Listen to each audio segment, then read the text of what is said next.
In a vast wasteland of entertainment where radio has become obsolete, stands an embittered man teetering at the edge of sanity. With help from radio friends, he's about to embark on a global mission that would change the course of history as we know it. Broadcasting live from the secret studios on the banks of the Brandywine River in Delaware is Mitchell K.C. Hill. And up to the Great White North in Vancouver is Alexander Knight. All right, we're back. Broadcast Boffins is back. Episode 30. I'm Alexander Knight. This is The Last Angry DJ. This is the show where we talk about the world of broadcast and new media, of course. And, speaking of new media and broadcast, we actually had a fantastic guest this morning. It's a bit of an oddball day, but we had two episodes. This morning, we had Gary Berkowitz here, who was an AC radio consultant. It was a fantastic conversation. So I know it was a bit early in the morning for you all. So if you had not had an opportunity to go and watch that episode, you can do that now at any time. Of course, this episode is also available as a podcast if you prefer not to look at our mugs as well. We're available everywhere on all podcast platforms. I'd just like to introduce my host, or I should say my co-host today, because we kind of flipped our roles here. I am joined by Mitchell K.C. Hill. Captain, my captain. You're doing a great job so far, by the way. And I appreciate that. This is the sugar-free version of The Last Angry DJ, but we thought we'd reverse roles just to make it interesting. And feel free to jump in and chat with us. You know how to chat. You get into the whatever streaming service you happen to be watching live. Most people are on YouTube, but you can also go on many other services. Get in there, throw us some complicated questions. We'll answer anything, because when the broadcast Boffins are together, and that's us, we're like the two amigos, we will likely talk about just about anything. Yeah, and I actually wanted to talk a little bit about that episode because this morning, I think there's some important topics that we covered this morning about the industry. And Gary was such a great guest. I found he was just so thoughtful with his responses. It's always a privilege, Mitch. You know, as you know, you've been in the industry for a long time. You've interviewed so many people. It's so nice when you get somebody that just makes your job easy, right? Who can just talk and talk and talk, and you don't have to work really, really hard. So it was great, and I really encourage everybody to go watch that episode. But we talked a lot about the industry, and one of the things that we talked about was how the industry needs to evolve over time, and there's no real easy answer for that. And we talked a little bit about how radio needs to change to try to keep its existing audience, but also how do you gain a new audience, right? There's a whole new generation of people in their 20s now that are not really getting their news from radio. They're not getting music from radio. So I don't know. I'm sort of like, I go back and forth on my optimism for the terrestrial radio industry. Obviously there's still a decent amount of people listening to it, but it was a really interesting conversation about that, and we're going to continue to talk about that kind of thing as well. Yeah, that was Gary Berkowitz, who's a AC radio programming consultant, and he has a number of radio stations probably around the world that he's an expert on. And one of the things that stuck out on our conversation with Gary, if you watch it, is his passion for the business. He's been at it for a very long time. I want to say exactly how long, Gary, and upset you. But every tiny little thing that he likes to tweak to be able to get the sound of a radio station. The only thing that came up, and I didn't get a straight answer from him because I think that maybe it was an inappropriate question to ask, was, is radio stuck in the 80s in terms of what it does to communicate with people? And I think if indeed, I'll just assume that it's not, but if radio is stuck in the 80s, it's the wrong way to go about programming a radio station. I mean, it may have been successful in the 80s and the early 90s, but it definitely does not work today. And if I could push a big button with an alarm sounder on it like a giant train horn, I would push it right now and say, radio, wake up. You need to change the way you do things. And that's part of what we talked about. There's some fundamentals about being on the air as talent, or how you program a station, and they still remain, I think, true to form. But the way that they present is different because people are challenged with the amount of time they have to spend watching things. And if you don't make it easy, it's got to be easy, it's got to be quick, it's got to be presented in bite-sized nodules to be consumed by today's audience. Because don't you find yourself, Alex, trying to, when a day goes by, try to limit the amount of places you go to seek your information? You know, where do you go? What do you do? What's your typical day? Exactly, Mitch. Like that is a ongoing challenge with me, but also with a lot of my friends as well. And technology has not made it any easier, right? Because like we're surrounded now, you know, we're spoiled with broadband internet. We're spoiled with all these devices that we're surrounded by every day that basically are always vying for our attention. And I feel that struggle too. And look, I love reading books, but I feel ashamed to even admit how many books I've read over the last couple of years. And it's hard to even spend the time to just not have any distractions and sit down and just read a few chapters of a book. And I spend so much of my week watching YouTube, and not just frivolous entertainment, although there's that too, but you know, I'm constantly trying to learn new things to get better at my craft. So it's not that I'm doing things that are not productive, but it is definitely pulling my attention away, and that's something that's always a concern for me. So that is absolutely a thing. Yeah, it's like the classic the boy with his finger in the dike that's leaking water. If you take your finger out, chances are you're going to be overwhelmed with the flood of information that comes at you, and you got to decide how much you're going to drink of it before it's going to engulf and choke you to death. You really have to decide what you're going to do. I have a good 100%. friend who's a homeopathic doctor out. He lives out in Reno. His name is Bill Irby. And Bill said, Mitch, you know, I think the safest thing for you to do if you're having problems with life in general, stop watching the news. Stop watching it on TV. Stop listening to it on the radio. Stop reading about all the conspiracy theories and everything else, because it really can overwhelm you. And I feel that I have had it up to here with the amount of rhetoric and crap that's being, you know, broadcast about cats and dogs being eaten by people or whatever. It's just better just to be, you know, unaware of those things. And the big stories, the things that might affect you or your family or your friends, yeah, you need to be aware so you know that it's dangerous to go out and do something. Yeah, I don't know about your daily habits, but I just find even trying to read the news, and I used to be such a voracious reader of news every single day, but I find myself just, it's so depressing reading the news every day. And I agree, like I do want to keep myself up to date with any major events or things that could affect me, but it just like seems like the world is in such a sad state of affairs. And one of the things that I wanted to talk to you, Mitch, about, which is kind of dovetails nicely with the discussion that we had this morning with Gary Berkowitz, is about there's a whole new generation of people that are just not listening to the radio. One thing that Gary brought up is audio quality and just the variety of all these different radio stations and varying degrees of audio quality, because now we're spoiled, right? You listen to Apple Music, you can get lossless audio, and I'm a bit of an audio snob, so I know how much better audio can sound on Apple Music versus turning on the radio in my car, for example. And so, and I know a lot of radio stations have live streams, they have HD audio, you can live stream them too, but it's still not quite, it's not as good as listening to Apple Music, and I fear that that's one of the main reasons too why there's a whole new generation of people that just don't listen to the radio, is because that's not what they grew up with either, and the audio quality isn't there. So I feel like why would you want to do that? By the way, I just wanted to bring in a comment from the chat from our friend Mark Giuliani, who's a radio station owner actually, and I'm shocked by this. He said radio should use AI to consolidate all the news and bring it to the listeners. I'm shocked that he's saying that as a radio station dangerous owner. But Mark, I'd like a follow. If you can provide a follow-up comment to that, I'm very curious where you're going with that, because AI is something that I'm concerned with. It's already happening right now for a lot of menial task jobs. That it is. I think what is happening now is what happened in the 60s with the invention of the assembly line and automation, is that you're going to see a lot of these low-level jobs go away.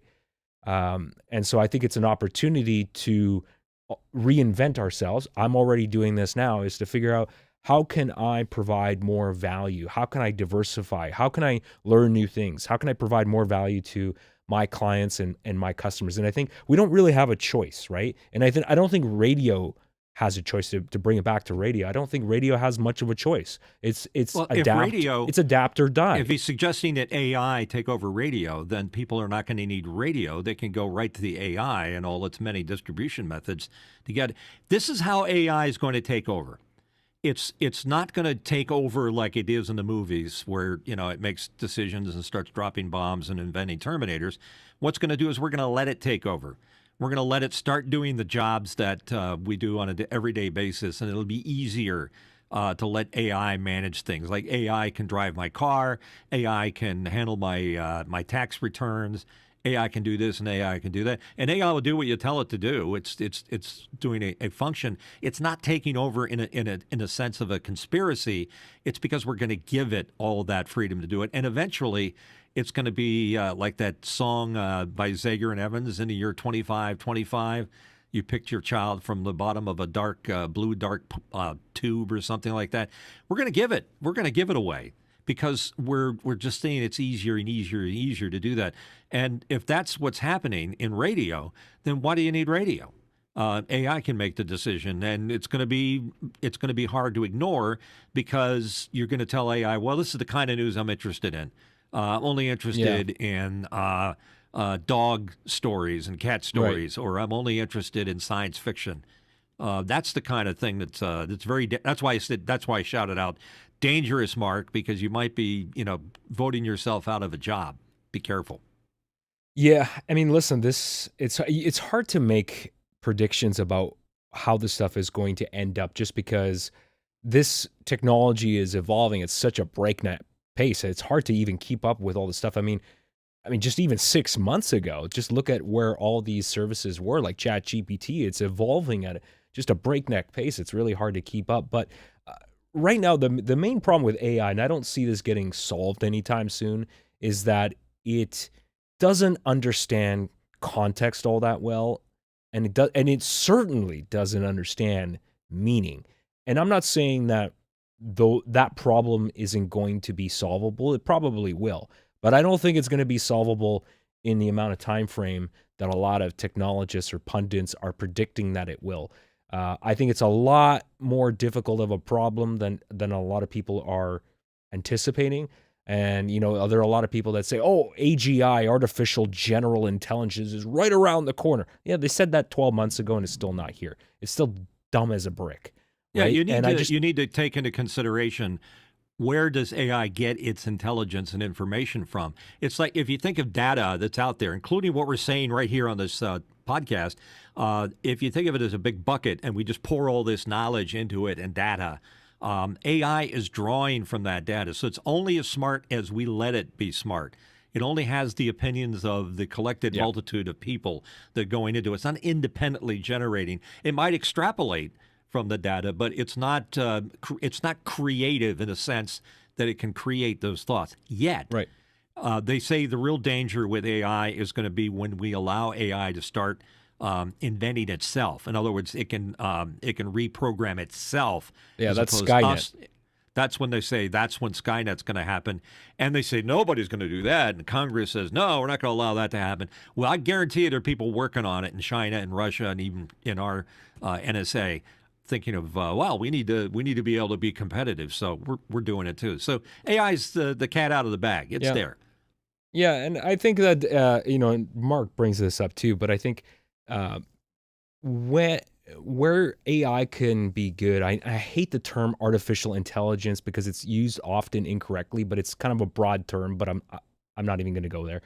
But where it can be good, I think, is where if you give it a certain corpus of information that is trustworthy, and you say, don't look at anything else, only suck in this data from this trusted database. Like, I think like right now, it absolutely could be a good solution to regurgitating news.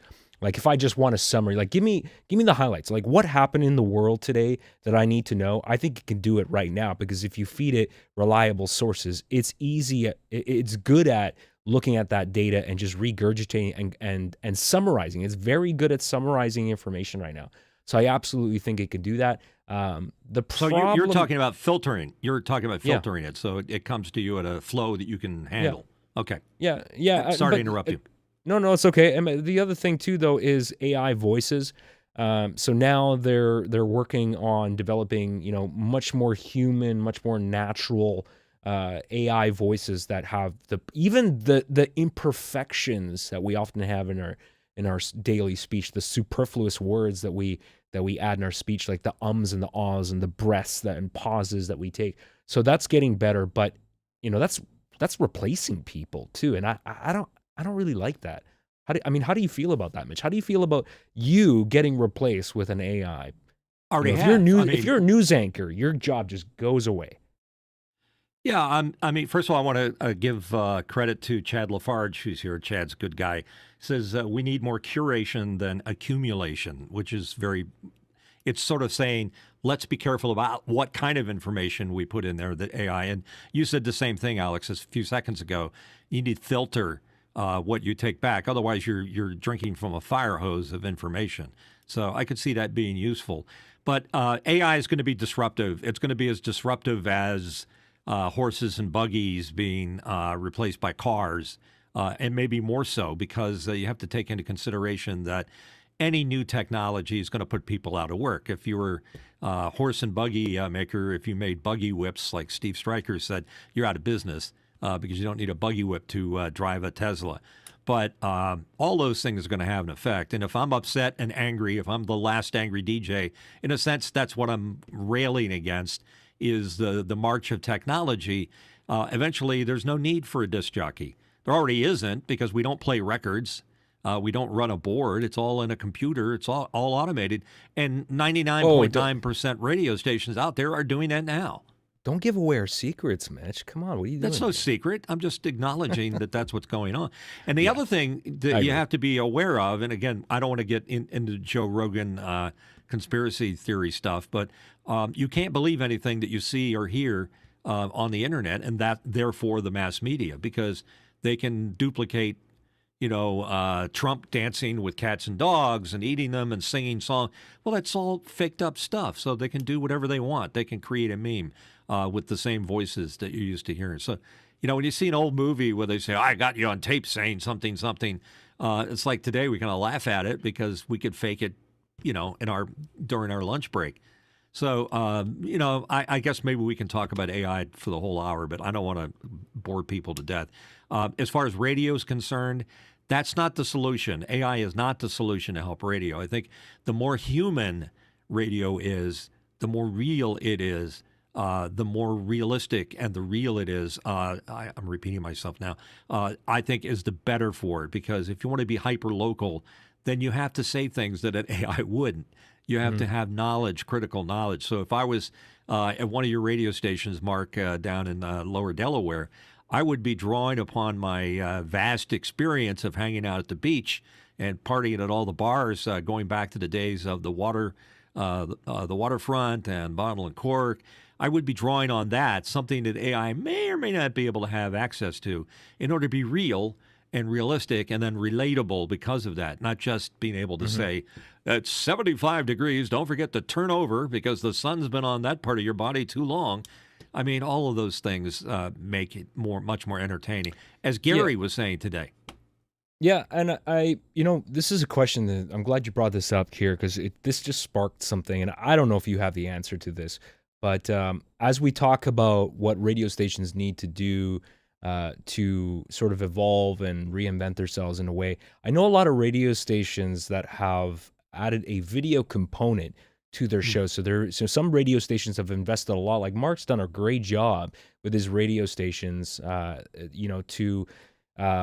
to really modernize what he does. Having a modern Q&A system to incorporate questions from the audience, having great cameras, having the talent on teleprompters so they can make direct eye contact with you, Because as you know, the radio industry and like what we do, it's all there's a one-to-one communication here between you and the audience. As people do that, I always wonder about what if more radio stations live streamed their video, but the other challenge is music licensing, and you probably couldn't do that on YouTube. But Mitch, do you know if there are a lot of radio stations that have added video live streaming to their like, do they have their own platforms? You can't really do it on YouTube, but do you know of any, like, do you listen to any local radio stations where you are in Delaware that have good video and have their own platforms where people can go? Well, Delaware is not a big state for radio, at least in northern Delaware. There's only like 2 FM stations that have any consequence. It may be down to 1. Here's what kind of happened in the area, what you're talking about. In the beginning, the morning show started to be streamed because it was more active, there was a lot more humor, a lot more visual stuff going on, where you could be a fly on the wall and see, your favorite morning disc jockey at the morning zoo is doing something. But radio kind of did it from a radio point of view and not from a visual entertainment point of view. And they did it badly. And just because they were experts at running a radio program, I think a lot of radio stations had the hubris to believe that they could also do anything else, including social media, and be equally good at it. And they weren't in the beginning. So they kind of screwed the pooch, if I can use that phrase, when they first started doing live video. They've gotten better at it. But radio was doing a thing. A lot of stations built what they called a performance studio, where when they had guests in, as a radio station goes, you probably had a lot of artists coming in and out of your market because they're on tour or something else, and you needed a place to let them show off. So where you did the interview, and maybe they played a couple of songs. Maybe they did it acoustically, like MTV made popular, and they started broadcasting that. So radio became much more richer as a media is concerned, but from very nasty beginnings because they thought that they knew it all. They're just now catching on, and I've seen what Mark is doing. I've seen what other stations are doing. Maybe there isn't a reason that you want to see the morning show. Maybe you don't want to see Howard Stern on Sirius XM. Maybe you don't want to see what it looks like. Because it's really not that particularly interesting when you have a couple of people sitting in a room talking back and forth. Maybe our show isn't that interesting. Excuse me, I think that's what we do here. Yeah, I just realized I backed myself into a corner there. Wow. So it's getting there. Yeah. But radio is an audio medium. It truly is what was meant to be. It was meant to be a medium that you could do something with it without having to engage it. In other words, you could drive a car or cook your meal. We've talked about this before. Mm-hmm. And that's where I think one of the strengths of radio is that it should continue to be that as something that's providing an accompaniment to whatever it is that you're doing. And if you have a savvy announcer person that's talking about the art show that's going on at the corner park or whatever, or something else that relates to what people are doing in social media, that's valuable. Very what we used to call relatable stuff when you talked about things. When I talked about that song where they were in Chickaboom, they're talking about this beautiful woman, and she was beautiful, and I'd come off the song back in the day and say, yeah, she had more curves than Wissahick and Drive. If you lived in Philadelphia, you would probably giggle at that comment. It's not so much an appropriate term to use today, but it was relatable. People could instantly visualize, Wissahick and Drive, I've been on that before. Yeah. It's a curvy road. So, it's a complicated, sticky wicket, as it were. We don't really know what the solution to saving radio, but I don't think it's AI. I don't think that's going to save radio. I think that's going to save money.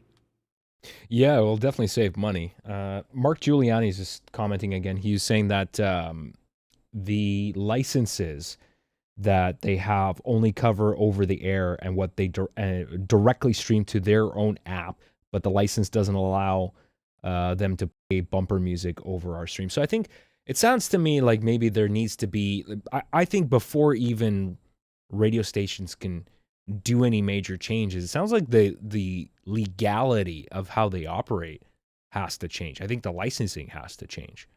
Because I Well, mean, if you could just stream everything with your, like, if you could just do a radio show, like if you think about a traditional terrestrial radio show with an announcer and you got music, if you could just do that without any repercussions on the internet, I think more people would listen and watch that. I think you're right. And in the beginning, back in the Napster days, before the Digital Millennium Copyright Act of 1998 or whatever it is, they didn't really have any teeth in the rules that kept them from doing that. People could just create their own radio station willy-nilly, and some of them were interesting. But today, there are many, many laws that you have to follow. You've got to deal with publishing payments you have to make to BMI, ASCAP, CSAC, and I think there's a few others. And also the mechanical, which is the actual recording, which is managed by Sound Exchange, which is owned by the RIAA, which is a Recording Institute, whatever. And the music police are out there keeping people from doing something on a whim. So it's very hard and expensive to do something that includes the accompaniment of copyrighted music. It might be an opportunity for artists that want to get exposure that aren't major acts like Elton John or Taylor Swift or whomever to get exposure, because they could say, hey, I'm not with any of these Right. services, so we make our music and they are. There are some services where they make themselves available. But I fall, very sad for Mark Giuliani and others like him, or maybe for you too, Alex, if you wanted to curate your own radio list. Yeah. It's the music companies. Here's the bottom line: the music companies do not want you doing it. They want to have a complete stranglehold on who gets to hear it, who gets to see it, under all conditions. And these expensive country club fees that they charge are out there designed to keep you away from doing it. That's the bottom line. Yeah, and you just reminded me of something that, has kind of gone away from radio. But do you remember back in I'd say even 20 years ago, but I just remember, I feel like for me, the radio was still very, very strong in the 90s. And do you remember how artists would always go to a big radio station to promote a new album or a new record, and they would sit down with someone, have a great conversation, they would be interviewed. Now that's all gone away for the most part. Like every radio, basically all bands now, they have their own platforms. The whole landscape has completely changed, because now we have social media, now we have YouTube, and all these bands can build their own platforms for next to no money, and they just promote it on their own platforms. And if you're a fan, you go to their platform. So now that thing has gone away. You're exactly right. Back in the day, radio had a special relationship with the record companies, because that's where people went to find out about new music, whether it was Top 40 or Progressive or AOR or whatever was out there. It's not like that anymore. People can get exposed to it, so they don't have to go to it. And if they wanted to, there's so many different places that an artist would have to go to get the exposure. So that relationship is basically gone, and there's no reason to do that. And I think it kind of started when MTV came along. I think that changed how music got, exposed to people. Because when MTV came along and made music television, and it wasn't a slam dunk when they got started. It was hard. They had to work up to it. But when they basically changed the paradigm that if you had a hit record, you better have a hit music video to go along with it, because you needed MTV to spread the word. Right. So, yes, you're right. Radio is no longer in that position of power to be able to expose, artists. They still do it to some degree for lots of reasons. Yeah. Usually because the artist has a book or a concert that's coming into town. I mean, even the Rolling Stones, if they're coming into, say, Detroit, they'll go to the local Detroit radio station to promote the event, because that's the only place they make money anymore. If you're an artist, and even a big artist, you're making money on tour.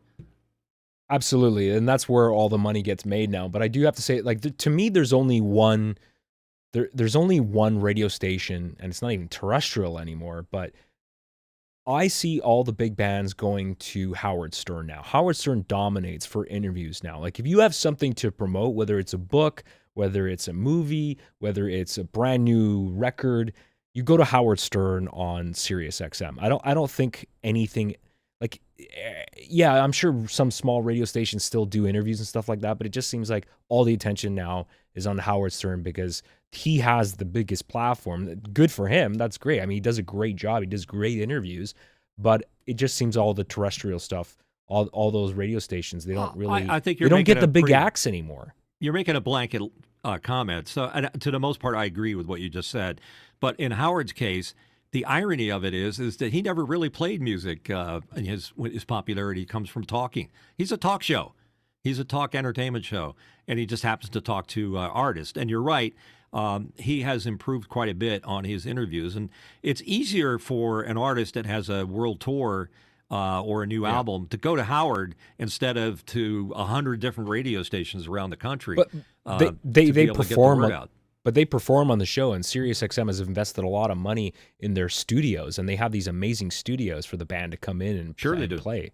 So it's like production-wise, it's better than any radio station could do for the most part because they don't have that kind of money to. Well, they can't divert that kind of resources to having a performance facility. I mean, I feel for our friend. We bring him up all the time, Mark Giuliani, who has a number. He's sort of our poster child for independently owned radio.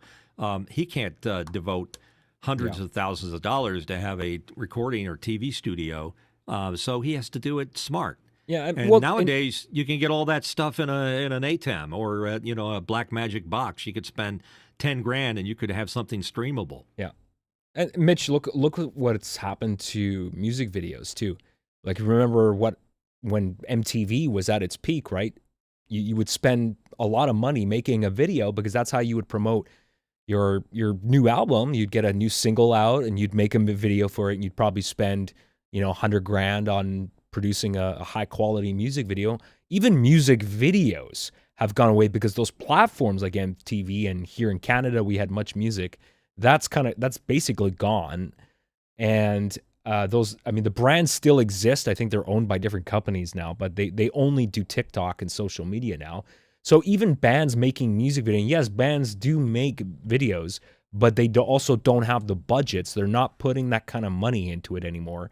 And where do those videos go? They go to YouTube because they know everybody goes to YouTube for everything now. So it just seems like YouTube has become the new radio, essentially, because that's where all the attention is for all this stuff. For now.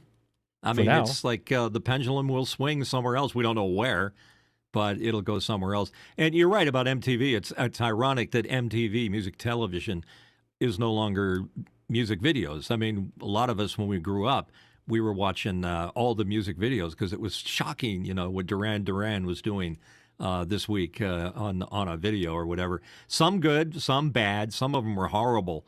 But some of the ones that jump out, what was the big 80s? Genesis. They had those puppets dancing and mouthing songs. There were a lot of bad videos back then. Yeah, there were some bad ones, and there were some good ones, some clever. But I think a guy's name was Mulcahy, was like the top video music producer. I forget his first name. Last name Mulcahy. And he went on to do a lot of great motion pictures. So he made some moves there, which were kind of cool. But it's obvious that media in general is fractured. It's fractured into a multitude of different approaches, social media, all the different, it used to be a distribution method. We've talked about this before, that radio was distribution. It was the only one that you had, and it was social media and distribution and music sourcing all wrapped up into one. And then everything just took it away. So the big challenge for radio now is to compete for this pie, which is the total number of people and total number of ears out there ready to hear what the station is doing.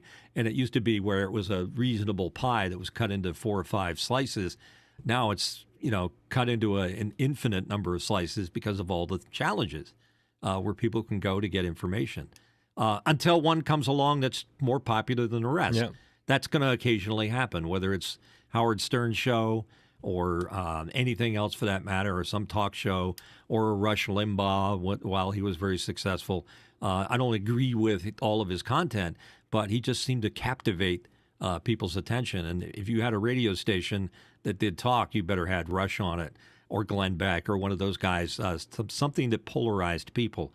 And I'm sure that's a challenge to anybody like our friend Mark, who's trying to program his station, what's out there in syndication that he can glom onto and make it entertaining, collating all this or creating his own playlist. So radio is got some big challenges to move on to, and I don't see it making innovations. I think I just see it holding on for dear life for what's left out there. Yeah. I just want to take a moment to thank everybody in the chat who's joining us. If you're just tuning into the show now, I'm Alexander Knight, and I'm on the show here with Mitchell K.C. Hill. We do this show every Sunday at 2 p.m. Pacific Standard Time, 5 p.m. Eastern Time. This is The Last Angry DJ, where we talk about the broadcast industry and new media and adjacent technologies as well. Also, just want to thank everybody in the chat, Mark Giuliani and Robert Shoji and Jerry Hoyle for being here, and whoever else is lurking, because I know there are a bunch of you in there that aren't coming or that aren't talking in the chat there. But thank you very much. Also, if you'd like to support the show, you can go to patreon.com/The Last Angry DJ if you'd like to show your support for the show there. Yeah, it's kind of interesting as an experiment at the very least. I still feel we're in experimental mode with doing this program. It's a vodcast or podcast, whichever you want to call it, and how you grow it. And I've got a lot of input from a lot of people saying, well, you got to do this, you got to do that. And nothing happens instantly. But you got to remember that everybody, even Joe Rogan or Mr. Beast or any of the other people that have a show, no matter what they started someplace, and they had to have 100 listeners at one point. Well, we've got 115 subscribers, and we'd love to have more. But, unless you want to see a show that's starting to look like a PBS telethon where we're begging for listeners to subscribe and like and, do this and that. I know that irritates the hell out of Alex, so I don't really want to get into it. I'd like to do a parody yes, bit. Please give now. Operators are standing by. Really, like when those PBS guys come on do their big telethon for a week, I usually say, when they say, well, we'll have to go off the air if we don't get your money, I say, go off the air. Maybe that's meant to be. Yeah, we're gonna have to get we're gonna have to get Mitch to start preparing tote bags to mail out to everybody. Yeah, and if you give us $100, we'll give you a matching tote bag and free access to the station, and maybe a guest spot on the program. We'll give away, do anything. I mean, Alex, what is it? How does it bother you when you hear people like begging for subscribers? Because a lot of them will spend like the first 5 minutes of their podcast.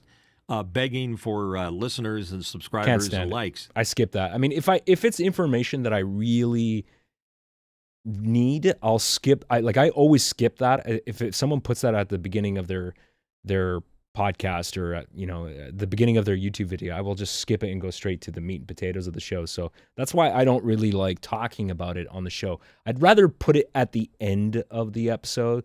I don't even like getting too far in the weeds with talking about how we put the show together. But yeah, I think it's fine to say that at the end. And look, I'd rather the show stand on its own merits. I feel like if you like the show, you're going to continue to watch it. If you don't like the show, you're going to leave.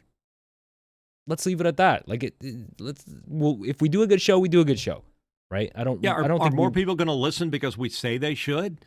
They're going to do it because our content is good, and we worked hard to make our content, interesting and conversational.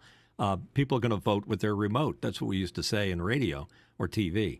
And it's getting into everything now, monetizing everything. Even I pay for Prime Audio, Prime Video from Amazon for a TV streaming service, and they got to get, God bless them, they got to get their 2 minutes of commercials in before they roll anything. They've all got this pre-roll of trailers for coming shows or commercials, and it's like, oh man, can't I just press the go button and see the show that I want to see? And they won't. And by the way, you can't fast forward by them now. If you tell if you go, Siri, fast forward the next 2 minutes. Sorry, Hal, I can't do that. Yeah, I was pissed when they did that, but I pay the $3 or whatever it is. I don't want ads. I don't want ads on that platform. I don't want ads on my videos. I think those are the people that are in trouble. I don't think radio is in as much trouble as streaming services. I think people are finally saying, whoa, wait a minute, I got way too many streaming services. Go check your credit card account balance and see how many you got. Maybe you got 5 or 6 of them. That all adds up. And I think people are making the decision now, well, maybe I need to get rid of this one or get rid of that one. And when you start seeing a company like Paramount say, we gotta sell, it's because they overestimated the importance of their services, and they're running out of money. Yeah. I think, you know what, I would listen to the radio more if radio stations sounded as good as the type of show that we do here. I think if they had a different infrastructure, like for example, because there's so many ads on radio, if a thing popped up on my dashboard in my car with an in-app purchase saying pay $5 to get rid of ads from our radio station, I would do it. If I really liked the show, if I was invested in it, if I was listening to it on my commute every day on my way to work, I would absolutely pay that money to get rid of the ads. But you can't do that because the industry, it was built a long time ago.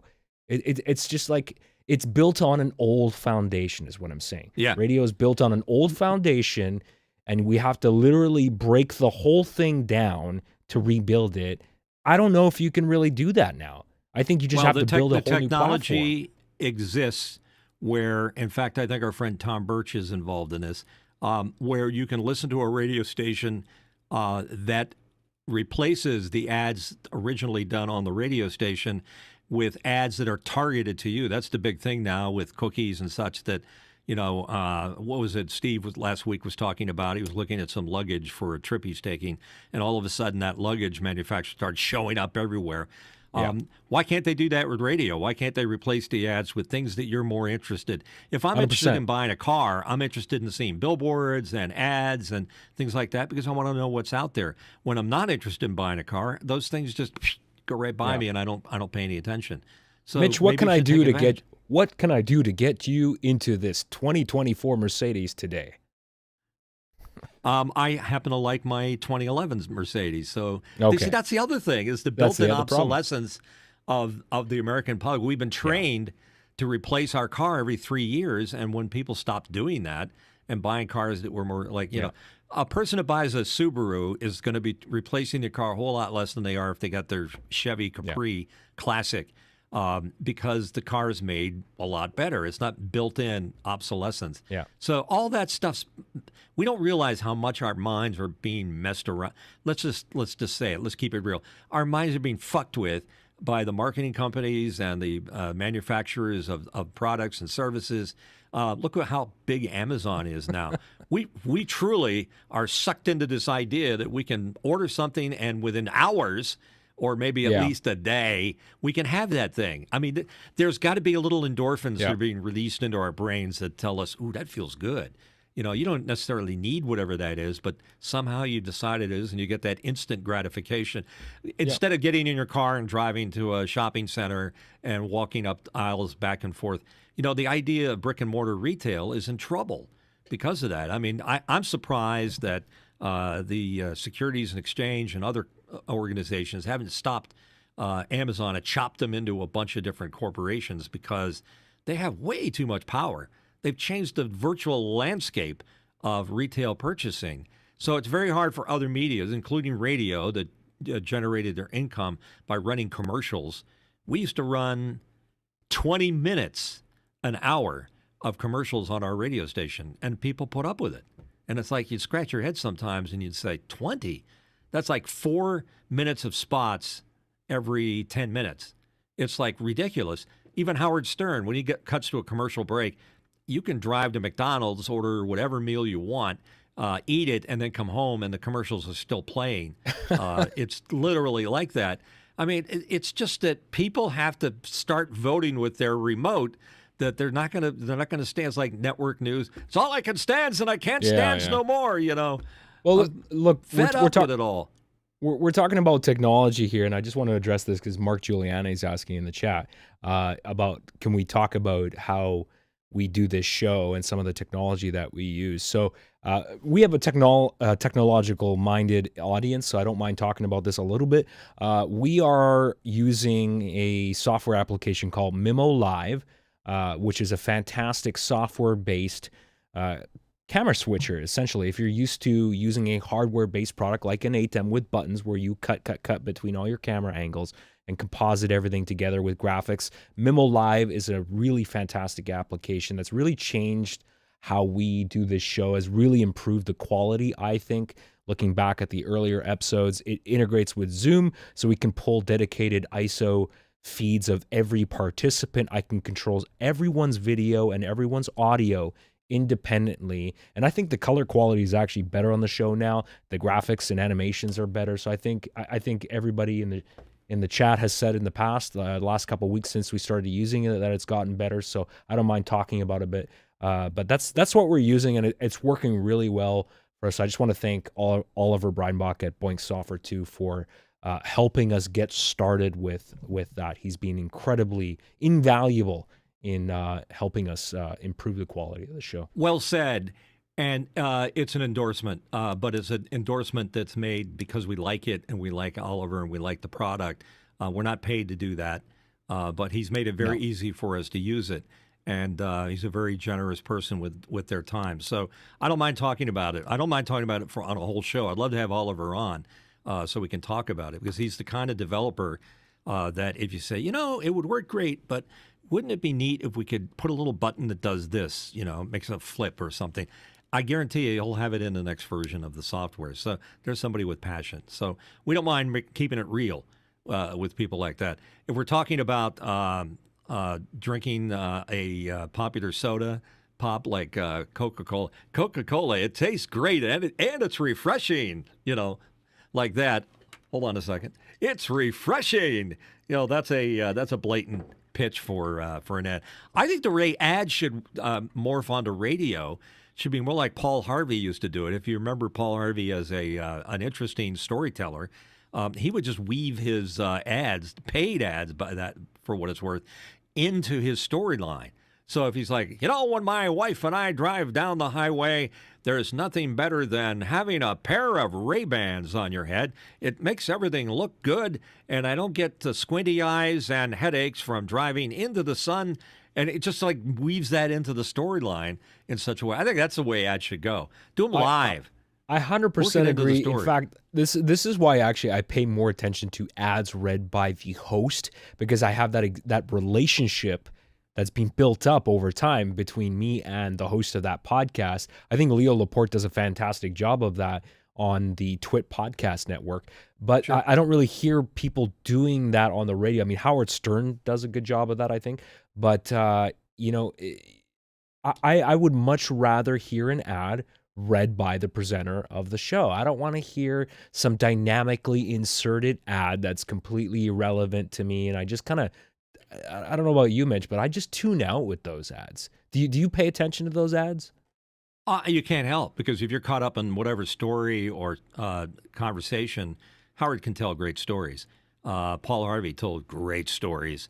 It's part of what you're listening to. You're already bought into what he has to say, and if he sells you something along the way and it's entertaining, that's great. I think sometimes what is old should be new again, and I agree with you 100% that I think that's the way we should go.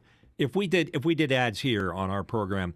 If it went as far as it's refreshing and delicious, and while you're out there, go to Arby's. Arby's got the meats. I had my Arby's sandwich. I know the local owner of the Arby's, and I go to Arby's all the time. I give him my business because I like the food, first of all. Right. But right. I don't do it because they pay us. What do you eat there?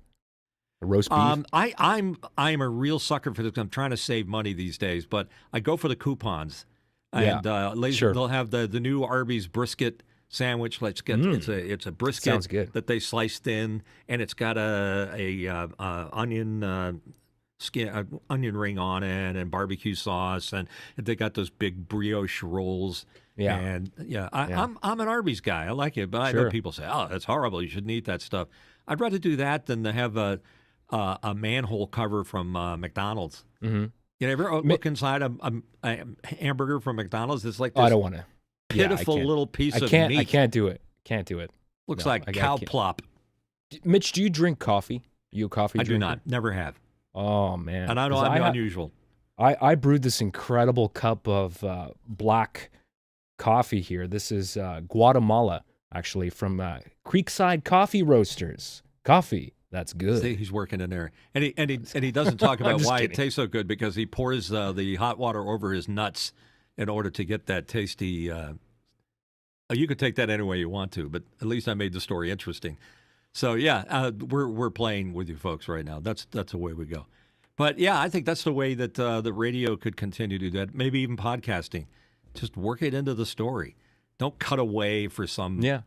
And the other thing is, if it's something you just don't, I mean, I don't want to see another ad for male performance drugs when they do the whole thing that you got to have this stuff. And then they do this. This is the thing that drives me nuts. And he'll go, and she'll like it too.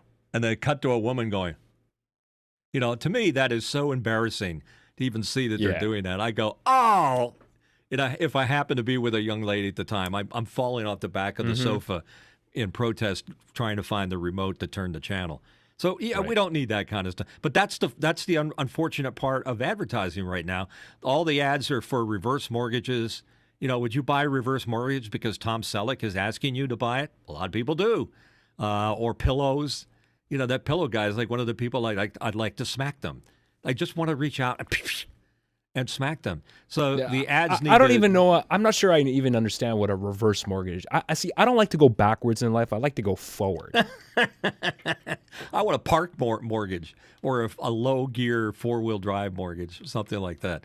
So all these things, it's like, it's a shame. The traditional advertisers that we used to love, Coca-Cola and Pepsi, the cola wars and the burger wars, and they had clever jingles and it was kind of entertaining. What they did. Purdue Chicken used to run really clever ads. I mean, it was entertaining. But today it's all these male enhancement, herbal supplements, and it's obvious what they're talking about. And now they've got other things like deodorant for different parts of your body. I just don't want to think about that.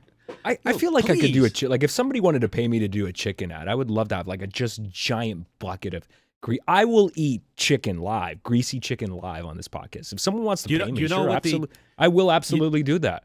You know what the classic definition of a geek is? No. A geek, if you go back far enough, was the guy at a sideshow.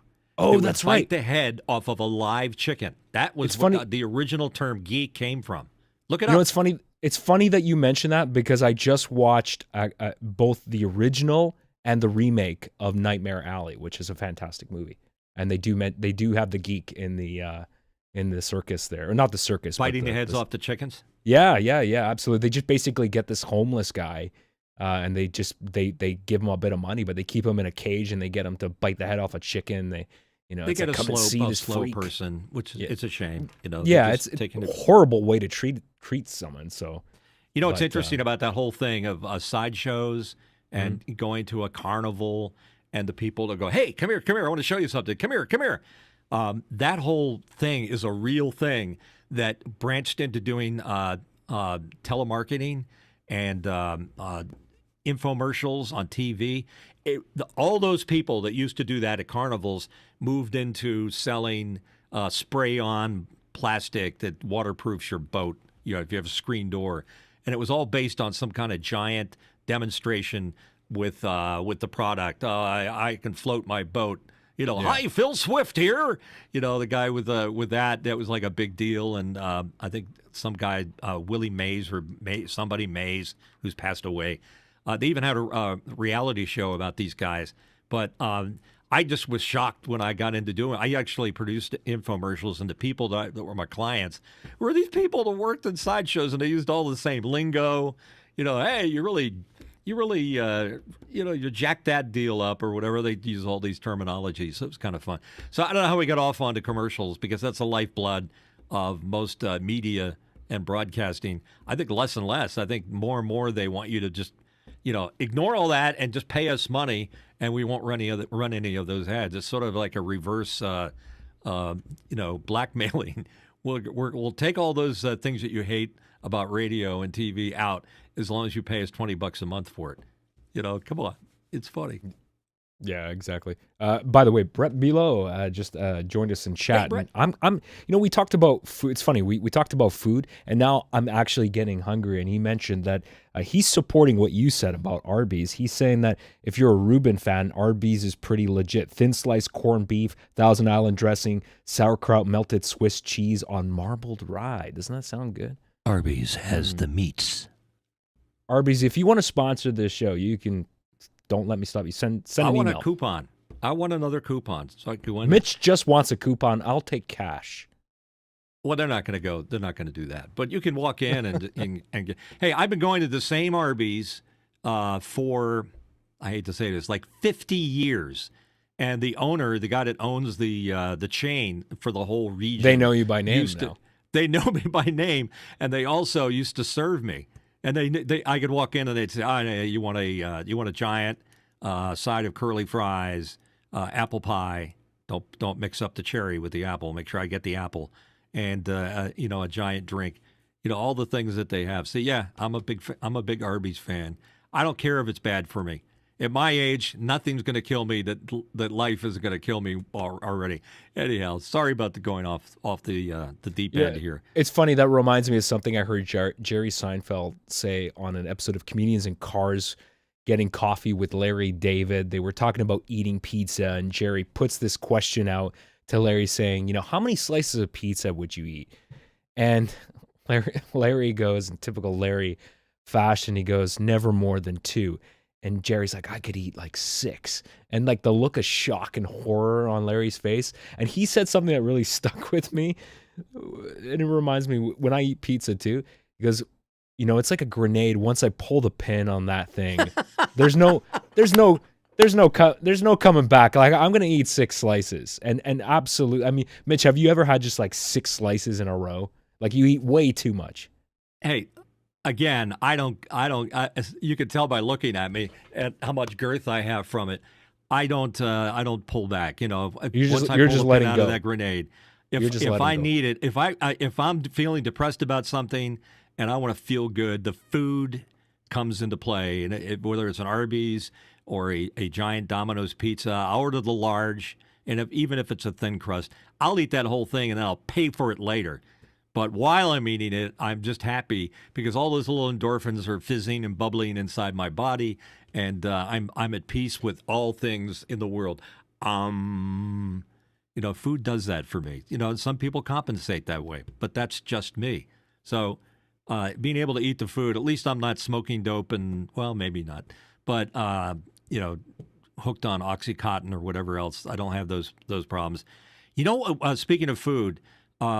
High fructose corn syrup, and I've said this on the show before, anything that's in, stay away from it, particularly if you're younger. If you make a life out of consuming that product, look on the labels, and if it says high fructose corn syrup, discard that. The hardest thing in my life to get rid of and stop eating or drinking was soda pop, Coca-Cola. It was the hardest thing. I didn't realize how literally hooked I was to this stuff because it had all the right things in it that made me want more and more and more. It's very bad for you, even at my accelerated age where I might as well be eating a side of asbestos, and would that kill me? No, all the stuff that I did 10, 20 years ago is going to kill me. So stay away from that high fructose corn syrup. It's a very, very, very bad thing. And try to get natural ingredients. It's not hard to do that. You can get stuff that has natural ingredients in it, and just limit 100%. the amount of times that you have, quick serve restaurant food. You can go to Arby's once a week. It's not going to kill you. No matter how, bad it is. It just generally is the better something tastes, the worse it is for you. I don't go to Arby's for health reasons. I might go to Salad Works because I feel, I need a salad in my life. Anyhow. But somebody has put that little idea in my head, and that's the beauty of advertising. See how I turned that around? Is that when you're thinking about dinner, what are your plans tonight, Alex? What are your plans for dinner? Does something put an idea in your head? Did you just see a commercial? Now I want Arby's, but the thing is, Arby's has not been successful in Canada, and there used to be one at the mall here, and then it shut down. I don't think there's a single Arby's anywhere here. They need to put back bacon sandwiches out there. Oh, God, don't even get me started with your Canadian. I'm doing the low-hanging fruit for the Canadian Shut this thing down. Actually, one thing I actually wanted to talk to you about that before we wrap is getting back to technology a little bit, because we've talked about this, I think, in the last episode of Broadcast Boffins about streaming platforms. One of the things that drives me absolutely insane is the quality difference between these streaming platforms. And Netflix, as popular as they are, I have to say, is one of the worst looking platforms. And I've got really good broadband internet here. I've got a fast pipe, and I've got a Apple TV hardwired into my gigabit switch. And I've compared, it's very interesting. But if I look at the same content on another streaming service like Paramount Plus looks way better. I see way more macro blocking. I see way more color problems on Netflix. I don't understand a platform that is now making money like Netflix. I don't understand how they have such bad streaming. I mean, anybody in the chat right now, if you've got Netflix, please let me know. Do you have a bad experience with Netflix? Have you compared it? Have you compared it to other platforms? I want to know. Keep in mind that Netflix has very stringent requirements for people that submit movies. Like, you could be an independent film producer. They have very specific, they even tell you what cameras you should use to shoot your movie. They have very, very tough standards. What they don't have is that the more successful your service is, the more people are watching it, the more they have to be concerned with the amount of bandwidth that you're utilizing and the consequences of a very successful TV series.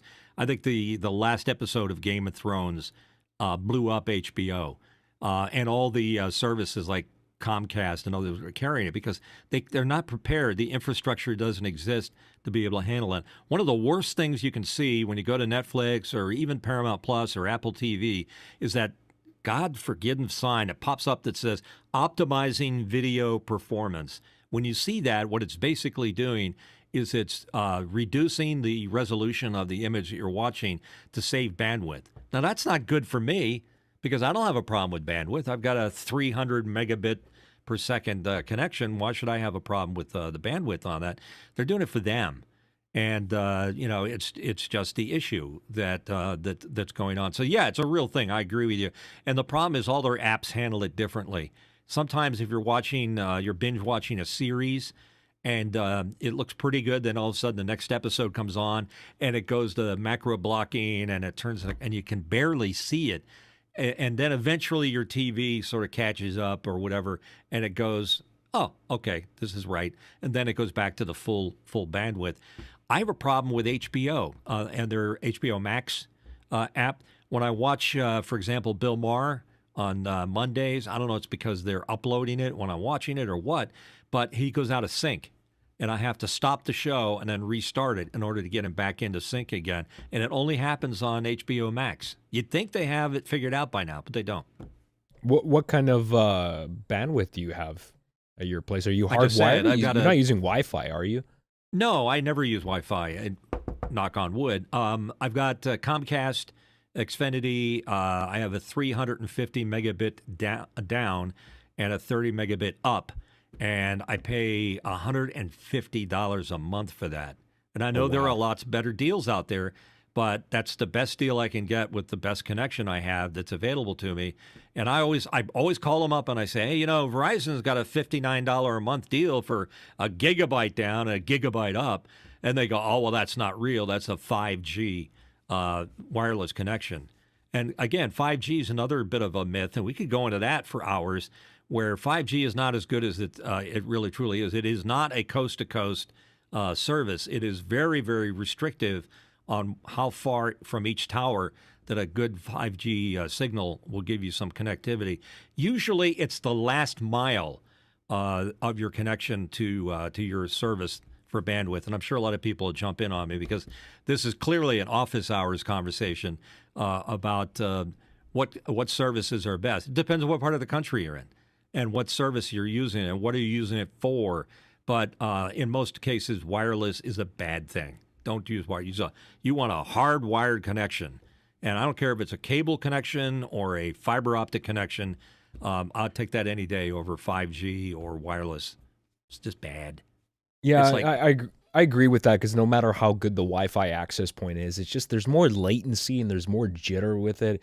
And that's been my experience too, is that hardwired is always way more reliable. And I'm so sensitive to just even I like things popping up fast, and I'm just so sensitive to any kind of delay in a stream starting up. So even if I could shave off 3 seconds off the start, absolutely hardwired for me. I'm more of a practical guy too. So, I don't like to overcomplicate things when it comes to that kind of thing. Like for me, I'm not going to use wireless anything unless it's an absolute necessity, especially when it comes to this stuff and even live sound. Look, general rule is if you can keep it simple and use copper wire, just do it because it's the most reliable way, right? Wasn't it Alex Lindsay that was telling the story that he got this wireless once, and he had one of those antennas on the roof of his house, and it would go out every once in a while, just completely drop. And he went outside, and he had this big turkey buzzard bird that would land on his antenna because it was a great spot to sit and, I guess, watch all the dead roadkill. And every time the bird would land on his antenna, it would go out. So that's another vote for no for wireless. And the other thing is that they say that 99% of the bandwidth is being used by 1% of the audience out there, the people who use the service. 99% by 1% of 99% of the total picture. In other words, what it's saying is that there are just a few people out there that are utilizing huge amounts of bandwidth, and most of us regular citizens don't require that. But nowadays, you have to overbuy to compensate for those situations. So that's the thing. 100%. High fructose corn syrup and hardwired bandwidth. That's our lesson for today. Yeah, we've absolutely learned some things. This was a great conversation, and maybe we went slightly off the rails there with the food topic. But hey, you know what? This is Broadcast Boffins. It's just me and Mitch. We can talk about whatever the hell we want to. We can talk about whatever the hell we want to. So, thanks to everyone in the chat that joined us today, even those that weren't chatting. If you were watching today, thank you very much. This is The Last Angry DJ. You can find us on social media at The Last Angry DJ. If you'd like to comment on the show, reach out by email by sending us a comment there. hello@thelastangrydj.com. And of course, our wonderful Discord community. We hope to see you there. If you aren't already, you can join our Discord community anytime you like. If you're already there, let us know that you're alive as well. Let us know what topics you want us to cover in the future. Maybe you have some suggestions for guests that we should absolutely have on the show. We're always looking forward to your feedback there. You can also find this episode and this podcast, of course, on Apple Podcasts, TuneIn, Stitcher, and Spotify, available on all podcast platforms. If you prefer audio, of course, you don't have to look at our mugs every day if you don't want to do that. That's totally fine with me. However you want to watch or listen to the show is totally fine. And we are broadcasting today on all platforms thanks to Restream, and it's been going pretty well there. And of course, thanks again to Boeing Software for Mimo Live for making sure this show happens and looks good. We're really pleased with the way that thing is going.